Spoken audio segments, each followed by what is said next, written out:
कांग्रेस अध्यक्ष मल्लिकार्जुन खड़गे ने यूपी के रायबरेली में राहुल गांधी के समर्थन में चुनावी रैली की। इस दौरान उन्होंने पूर्ववर्ती कांग्रेस और यूपीए सरकार के काम गिनाते हुए पीएम मोदी से पूछा कि आप अपने काम गिनाएं कि आपने पिछले 10 सालों में क्या काम किया है। खड़गे ने पीएम मोदी पर हमला बोलते हुए कहा कि वे जहां भी जाते हैं ये कहते हैं कि कांग्रेस नेताओं ने राम मंदिर का न्योता ठुकराया, जबकि हम हर धर्म का सम्मान करने वाले लोग हैं। प्रियंका गांधी ने अमेठी में नुक्कड़ सभा की। इस दौरान उन्होंने कहा कि कांग्रेस ने देश में पंचायती राज व्यवस्था की शुरुआत की। राजीव गांधी ने इस सोच के साथ पंचायती राज में महिलाओं को 33% आरक्षण दिया कि प्रधान मजबूत बनेगा। केंद्र पंचायत प्रधान को गाँव के विकास के लिए सीधे पैसा भेज देगी, लेकिन आज यहाँ के भाजपा प्रत्याशी की सोच प्रधानों को डराने धमकाने की है, जिससे प्रधान स्वतंत्रता के साथ अपने गाँवों के विकास के लिए भी निर्णय नहीं ले पा रहे हैं। जेपी नड्डा ने बिहार के मोतिहारी में आयोजित चुनावी सभा में आरजेडी और कांग्रेस पर जमकर हमला किया। जेपी नड्डा ने कहा कि आरजेडी का मतलब रिश्वतखोरी, जंगलराज और दलदल है। आरजेडी के लोग आजकल बोलते हैं हम नौकरी देंगे, तुम नौकरी दोगे, यह इसलिए बोलते हो क्योंकि पीएम मोदी ने रिपोर्ट कार्ड की राजनीति शुरू कर दी है। कांग्रेस पर बरसते हुए जेपी नड्डा ने कहा कि कांग्रेस कोई पार्टी नहीं है, भ्रष्टाचार पार्टी है। सब भ्रष्टाचार में लिप्त हैं। कोयला घोटाला, चीनी घोटाला, चावल घोटाला, समुद्र का पनडुब्बी घोटाला, अंतरिक्ष में 2G घोटाला, हेलीकॉप्टर का घोटाला, कोई जगह नहीं छोड़ी।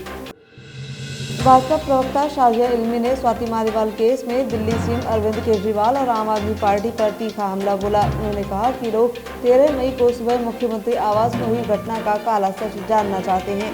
आखिर दिल्ली महिला आयोग की पूर्व अध्यक्ष और सांसद स्वाति मालीवाल को किन परिस्थितियों में पीसीआर को 2 बार कॉल करने के बाद थाने में जाकर मौखिक शिकायत करनी पड़ी।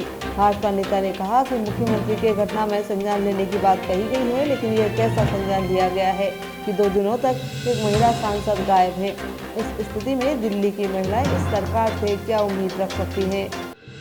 शराब नीति केस में दिल्ली के पूर्व डिप्टी सीएम मनीष सिसोदिया की जुडिशियल कस्टडी 30 मई तक के लिए बढ़ा दी गई है। राउज एवेन्यू कोर्ट में आज हुई सुनवाई के दौरान स्पेशल जज कावेरी बावेजा ने कहा कि मनीष के खिलाफ सीबीआई केस में 30 मई को आरोप तय किए जाएंगे।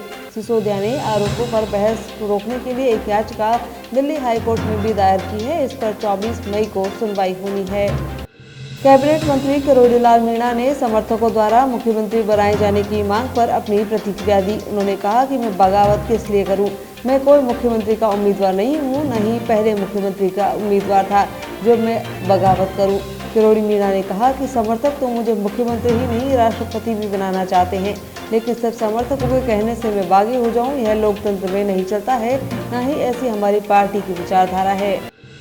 राजस्थान में संचालित हो रहे प्राइवेट स्कूलों को लेकर शिक्षा विभाग ने नई गाइडलाइन जारी की है। इसमें किताबों, यूनिफॉर्म और फीस बढ़ोतरी को लेकर नियम तय किए गए हैं। पेरेंट्स अब स्कूल के अलावा बाजार से भी यूनिफॉर्म और किताबें खरीद सकेंगे। राज्य सरकार की ओर से इसे लेकर एक कमेटी गठित की जाएगी। स्कूलों की फीस कितनी होगी यह कमेटी निर्धारित करेगी। इसके अलावा निजी स्कूल एक बार फीस बढ़ाने के बाद 3 साल तक दोबारा फीस नहीं बढ़ा सकेंगे। अब राजस्थान पुलिस के जवान और अधिकारी पुलिस की वर्दी में रील और वीडियो बनाकर सोशल मीडिया पर अपना रौब नहीं दिखा पाएंगे। डीजीपी यूआर साहू ने इस संबंध में एक आदेश जारी किया है। आदेशों में लिखा है कि वर्दी में रील बनाने से पुलिस की गरिमा और छवि को नुकसान हो रहा है। साथ ही वर्दी में अनुचित सामग्री का प्रसारण जनता में पुलिस के विश्वास को भी कमजोर करता है। आदेश का उल्लंघन किए जाने पर पुलिस कर्मियों पर विभाग की ओर से सख्त कार्रवाई करने की बात कही गई है। अजमेर के नसीराबाद में जिला स्पेशल टीम और सदर थाना पुलिस ने संयुक्त रूप से कार्रवाई करते हुए करीब 6.5 लाख रुपए की कीमत के अवैध डोडा पोस्ट को जब्त किया। इसके साथ ही पुलिस ने एक आरोपी को गिरफ्तार किया, जबकि एक पिकअप वाहन जब्त किया।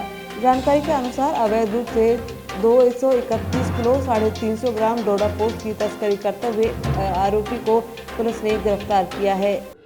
देश के सबसे बड़े सरकारी bank state bank of India SBI ने फिक्स डिपॉजिट एफडी की ब्याज दरों में बढ़ोतरी की है। एसबीआई ने 46 दिन से 179 दिन तक की एफडी की ब्याज दरों को 4.75% से बढ़ाकर 5.55% किया है। वहीं 180 दिन से 210 दिन तक की एफडी पर अब 5.75 की बजाय 6% ब्याज मिलेगा। इसी तरह 211 दिन से 1 साल से कम समय की एफडी पर अब 6% की बजाय 6.25% ब्याज मिलेगा। बाकी अवधि की ब्याज दरों में कोई बदलाव नहीं किया गया है। ये ब्याज दरें 15 मई से लागू हो गई हैं। ब्याज की यह दरें 2 करोड़ रुपए से कम की एफडी के लिए मान्य होंगी।